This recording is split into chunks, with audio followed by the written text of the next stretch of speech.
नमस्कार दोस्तों, मैं मनोज आप सबका अपने चैनल पीसफुल माइंड में हार्दिक स्वागत करता हूँ। पिछले एपिसोड में मैं बात कर रहा था बच्चों की बाल अवस्था की। बच्चों को मित्र बनकर समझिए। पहले जब सामूहिक परिवार होता था, सदस्यों की संख्या काफ़ी अधिक होती, उसमें हर उम्र के लोग रहते, तो बच्चे दादा दादी के साथ बैठ के उनसे अच्छी अच्छी कहानियाँ सीखते और बुजुर्ग अपनी बातें, जीवन में आने वाली कठिनाई परिस्थितियों से कैसे लड़ना है, कैसे उसको जीतना है, ये सब चीज़ें कहानी के माध्यम से ही बच्चों को समझा दिया करते थे। माँ बाप जो शिक्षा नहीं दे सकते, वो बुजुर्ग आसानी से वो शिक्षा अपने पोते पोतियों को दे दिया करते थे।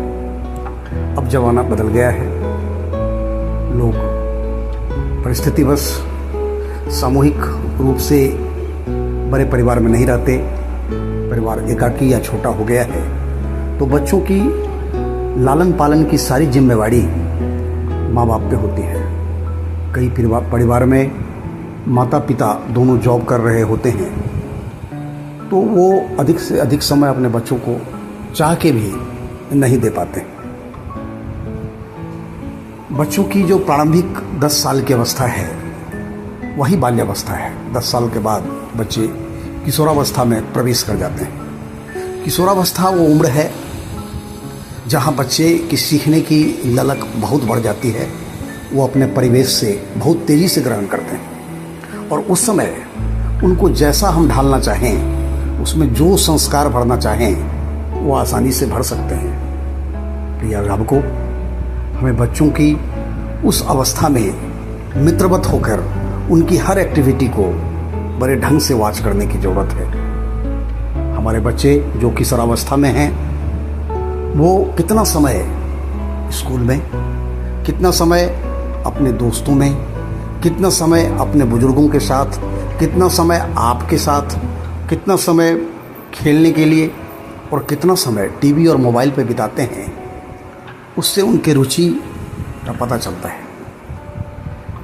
एक बच्चे को सही रास्ता दिखाने में, एक सही मार्गदर्शक बनने के लिए अभिभावक को भी कुछ त्याग करना पड़ता है।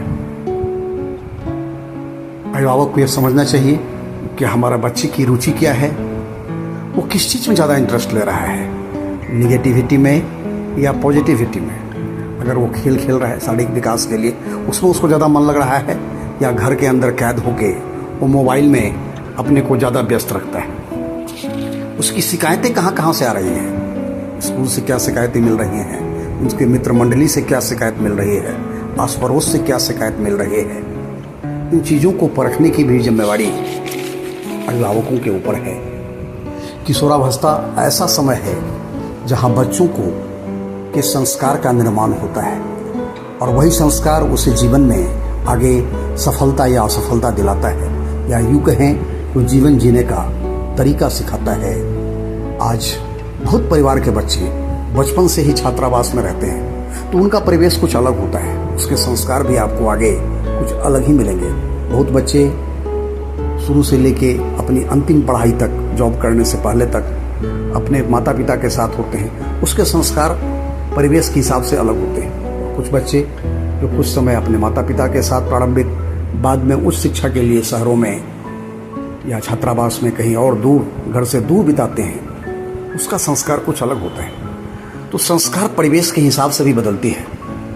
अभिभावकों को चाहिए कि उस शिक्षा जो भी हम दें, लक्ष्य परक शिक्षा हो, एक जीवंत जीने का, आगे सहज जीवन जीने का तरीका हम अपने बच्चों को सिखाएं।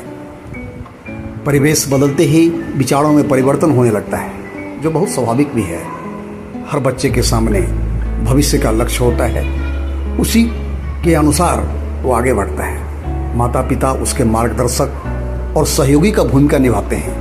उनका बच्चा बहुत ज़्यादा दबाव में नहीं होता। अक्सर ऐसे बच्चे जीवन को बहुत एंजॉय करते हैं, परंतु जहाँ अभिभावक अपने बच्चों के मार्गदर्शक या सहयोगी बनने के अलावा उसके भविष्य के व्यापारी बन जाते हैं, तो अक्सर देखा जाता है कि वो बच्चा बहुत दबाव में जीता है और सफलता मिलने के बावजूद भी जीवन भर वो अपनी हर परिस्थिति का आकलन सिर्फ लाभ या हानि पर करता है। ऐसे बच्चे जीवन का असली आनंद कभी नहीं उठा पाते। अच्छे पोस्ट पर जाने के बाद भी, अच्छी खासी पोजीशन के बाद भी पुराने संस्कार उनमें ऐसे भरे होते हैं जो वो समाज के बीच सार्वजनिक कर देते हैं और समाज में बदनामी झेलना पड़ता है। प्यारे दोस्तों, बच्चों की परवरिश ऐसा कीजिए कि वो एक अच्छा इंसान बन सके, समाज को कुछ दे सके। ऐसा इंसान अपने बच्चे को मत बनाइए जो सिर्फ पैसे कमाने का मशीन हो, परंतु अपने बच्चे को एक ऐसा इंसान बनाइए जो अपने लिए, अपने परिवार के लिए, इस समाज के लिए आदर्श हो। वो अगर समाज से ले तो समाज को दे भी। संकुचित सोच का इंसान मत बनाइए, अपितु उसे विस्तृत सोच का इंसान बनाइए जो न केवल आपको गौरवान्वित करे बल्कि पूरा समाज उसके प्रति संवेदनशील हो। एक अच्छा इंसान के गढ़ने की सारी जिम्मेवारी माता पिता की होती है। एक ऐसा इंसान बनाइए अपने बच्चे को जो प्रकृति के प्रति संवेदनशील हो, समाज के प्रति संवेदनशील हो, सभ्य समाज के वो अपने कर्मों से गौरवान्वित कर सके। अपने बच्चों की परवरिश ऐसी कीजिए कि कठिनाइयों में भी वो विचलित न हो, खुशी में भी मर्यादाओं की सीमाओं को न तोड़े। वह संयमित हो, सक्षम हो, सफल हो, सबल हो, सुसंस्कृत हो और सहिष्णु हो, मर्यादित जीवन का जीने वाला हो।